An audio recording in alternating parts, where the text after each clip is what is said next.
Good morning. It is Friday, the 10th of July. I'm Maeve McMahon, and this is Europe Today, your morning roundup of the biggest European stories and the analysis that matters, live here on Euronews. Coming up, Donald Trump says the truce with Iran is, quote, over as Tehran reports a US attack near a nuclear plant. With the global economy in flux as the war intensifies, we'll bring you exclusive insights on how the European economy is faring with the President of the European Central Bank herself, Christine Lagarde. This as European finance ministers huddle in Brussels to assess the health of the European economy. On the agenda, a new proposal from Spain for a common EU borrowing mechanism worth up to 850 billion a year. We'll be hearing exclusively from the French economy minister, Roland Lescure, who'll be joining us here on set. And meanwhile, a sense of déjà vu. France bet Morocco 2-0, the very same scoreline as their World Cup semi-final meeting in Qatar back in 2022. After a pretty frustrating start, including a missed penalty, France found their rhythm and ultimately proved too strong for Morocco. But first, Europe must look at its own weaknesses, but also leverage them in a very turbulent global scenario. The words of the President of the European Central Bank, Christine Lagarde, in an exclusive interview with Euronews' Europe editor, Maria Tadeo. For more on this wide-ranging sit-down that touched on an array of issues, I'm joined here in the studio by our very own Europe editor, Maria Tadeo. Maria, good morning. That was a very long sit-down interview you had with the President of the ECB. You touched on many issues, from the economy to President Donald Trump to China. Fill us in. Yes, Maeve. And of course, Christine Lagarde is incredibly powerful, very influential. And this is now head of the European Central Bank, who, if she has something to say, she will say it, and you'll hear it very clearly. In this conversation, we talked about the European economy, as you pointed out. We also talked about the trajectory of interest rates. This is crucial, of course, for European consumers. The European Central Bank just had to increase interest rates as a result of a pickup in inflation because of the instability we see certainly playing out in the energy market because of the war and the situation in the Strait of Hormuz. And then we talked about Europe, a lot on Europe.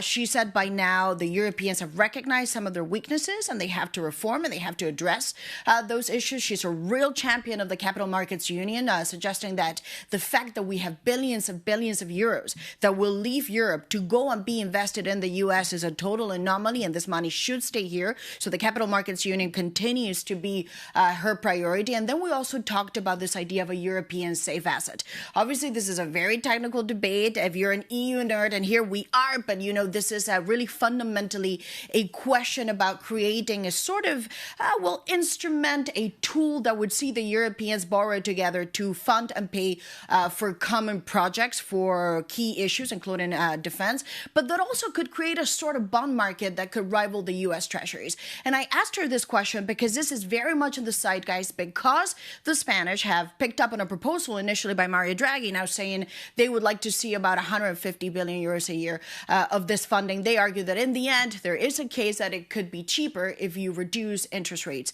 and the payments that individually you have to make by doing it collectively. I asked this question to Christine Lagarde, and she told me, look, put it on the table, just debate it. Let's take a look. It's pretty obvious that we also need to have a European asset which can, parallel with the US Treasury bonds, for instance. How we go about it, how the moral hazard is addressed, how it's allocated in terms of results to be decided. And I think it's great that a country like Spain, for instance, makes a proposal, puts it on the table for debate.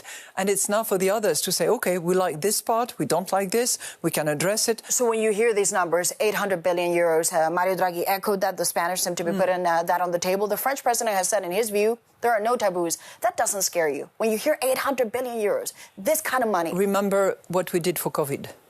That was the amount that was actually put on the table for joint borrowing in order to respond and to produce the recovery and what was it? RRF, the Recovery and Resilience.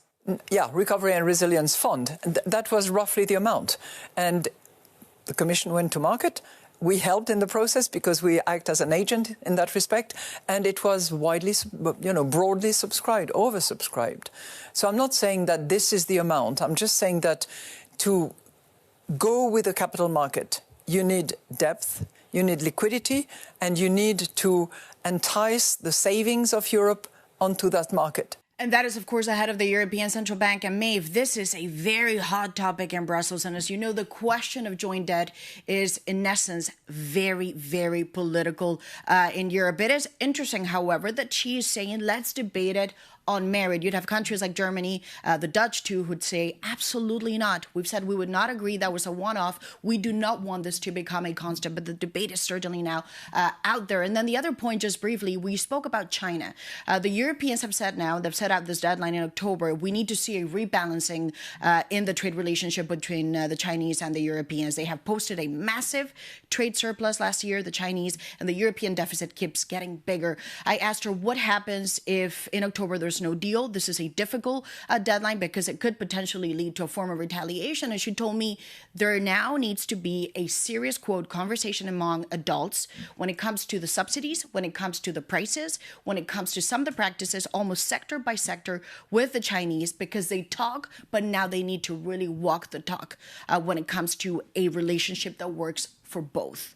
And another major topic you dived into, of course, the upcoming presidential elections in France next year. Look, there's a lot of speculation about the future of Christine Lagarde. There's really a lot of speculation as to what kind of role she could play in the campaign, but also what are the implications when it comes to the European Central Bank, because she will have to leave early, depart early.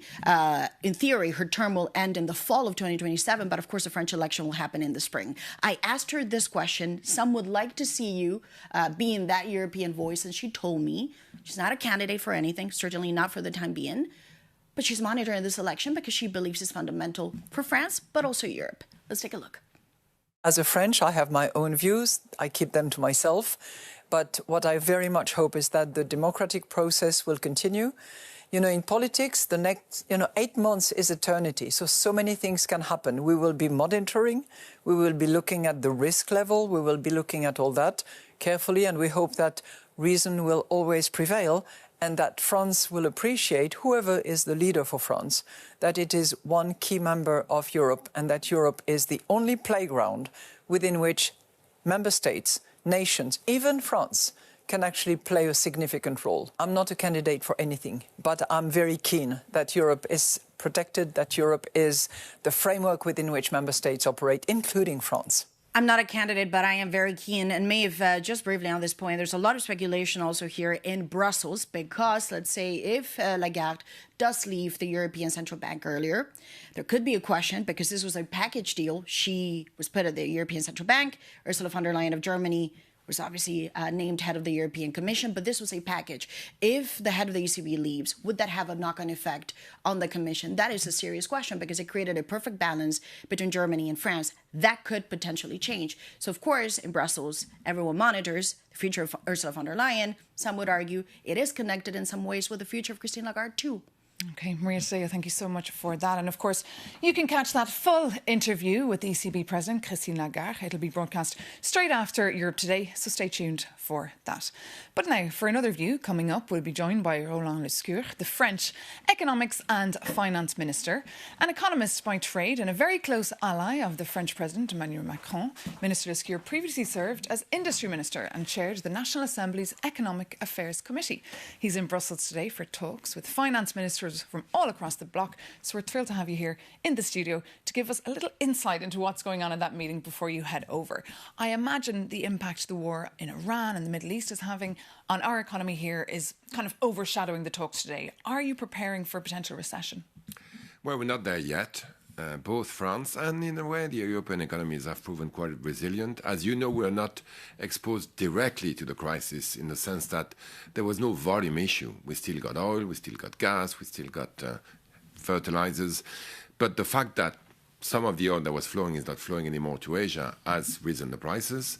And obviously, this has had an impact on our consumers. You know, the oil tanks have been more expensive to fill and everything. So we've had a slow first half, for sure. But you're not in panic mode yet. You're not preparing measures yet. I mean, panic mode doesn't really serve any purpose. So what we've done is we've targeted measures that are tailored, temporary, to the people who are in need, the people who are mostly affected, people who travel a lot for their work, truck drivers, farmers, and we've tailored them. We've made sure that it didn't have a major impact on public finance, which is my job.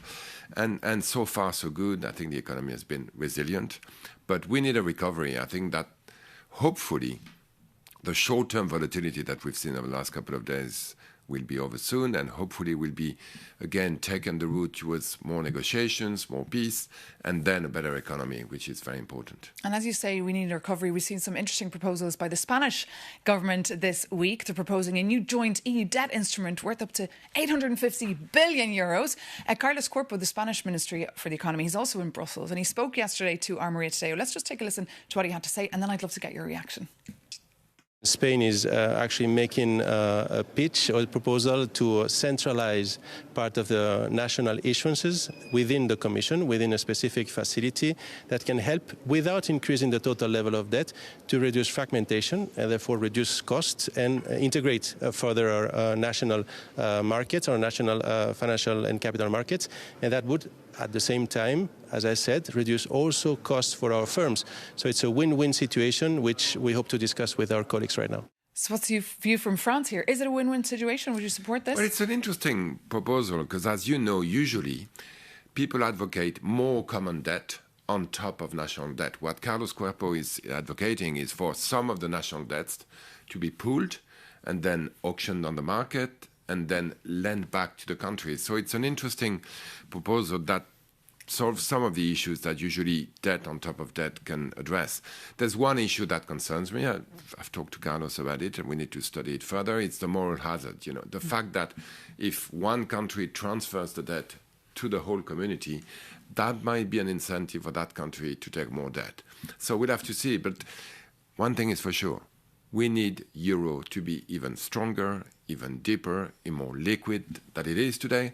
And the main factors behind that, to have the euro as a top-of-the-notch global currency, we need more competitiveness, we need capital market union, we need the whole packet. And it's not just by transferring debt that we're going to manage that, but we do need, as I said, to reassure the world that, yes, they can safely lend money to the Eurozone and get it back. And you saw we had that interview with the ECB President, Christine Lagarde. I mean, she's fixated as well with the capital market union. When will we ever have this? When will it become a reality? She's fixated and I'm obsessed.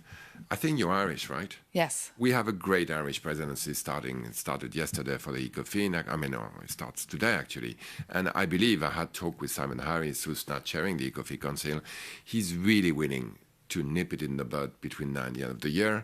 Will they manage, though? That's a challenge. Well, that's what I'm going to say today. We need to do everything we can, both to have a deal and to have an ambitious deal, because there's no way we should water it down. And there's a lot they want to get done before next year, because, of course, big elections taking place in your country. Yeah. How will they play out? Tell me. I don't know. It's a year away. There's still a lot of uncertainty. You know, it's going to be an interesting election, and as you said, very important for France and for Europe. I started running, I was in a completely different world 10 years ago because we had a candidate that put the European flag in all his meetings. I do believe strongly that Europe is part of the solution, not part of the problem. We have two extremes that think otherwise. Could it be up one extreme against the other? Well, Could that be the final ticket? Everything I can to make sure we avoid that scenario. There's a big central bank in France. We need to find the right candidate to carry the flag.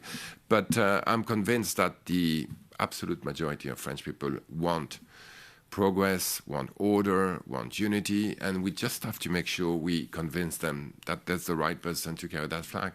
And just final, congrats on the football. Who's going to win the World Cup? Thank you.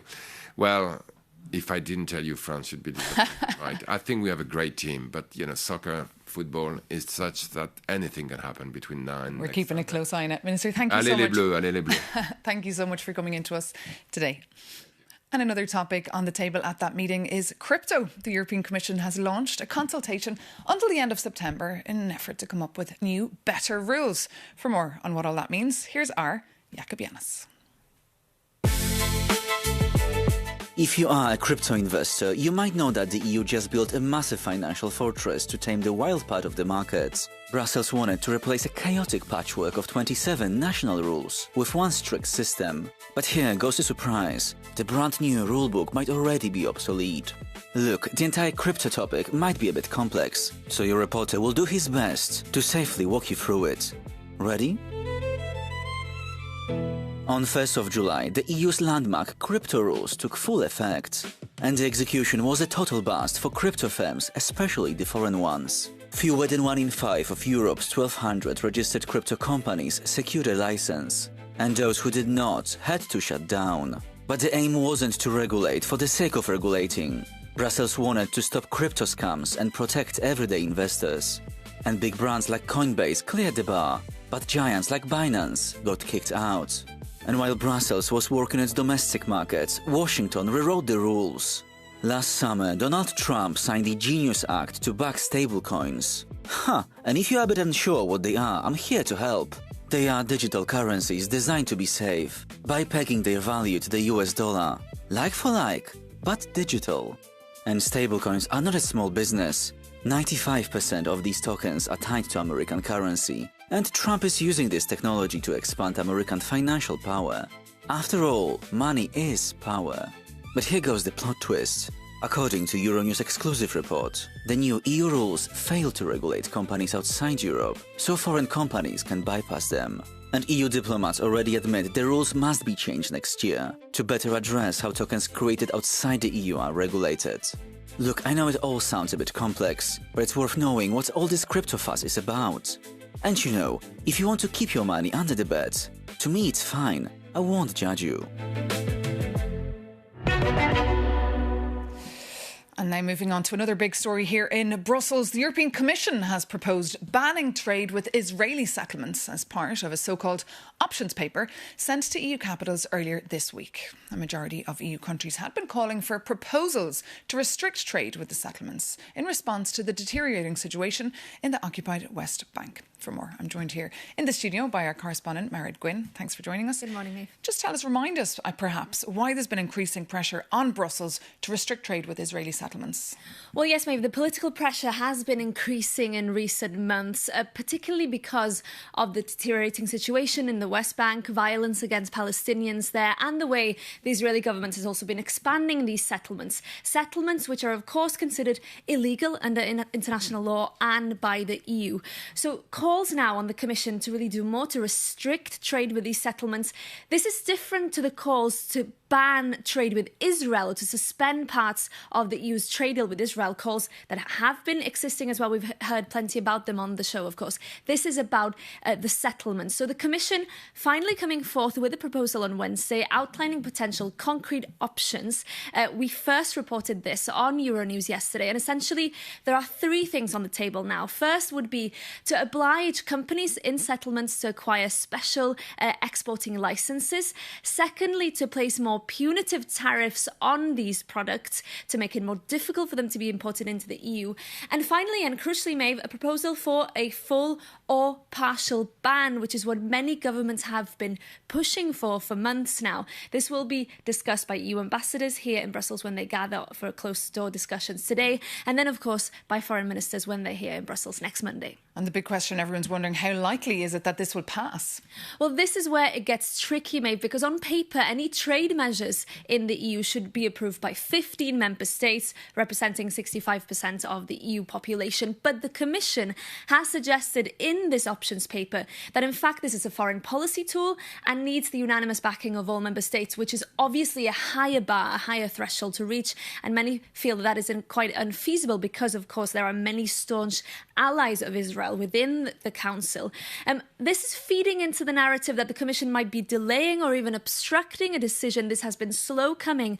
And also, although foreign ministers will have a discussion on this on Monday, we won't hear more until they gather next in October. So don't expect a decision anytime soon. OK, we'll keep a close eye on that, Mered Gwynn. Thank you so much for that. And now it's time for the World Cup.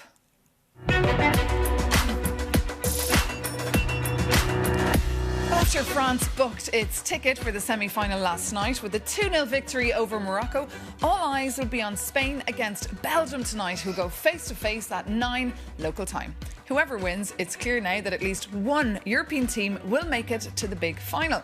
And there's more déjà vu ahead. France against Belgium would be a replay of the 2018 World Cup semi-final, the last time France won the World Cup. And France and Spain, on the other hand, clashed more recently, remember, in the semi-final of the Euro 2024, with the better end for Spain. Whatever happens tonight, the mood here in Brussels is electric, with multiple watch parties taking place tonight. So enjoy the games.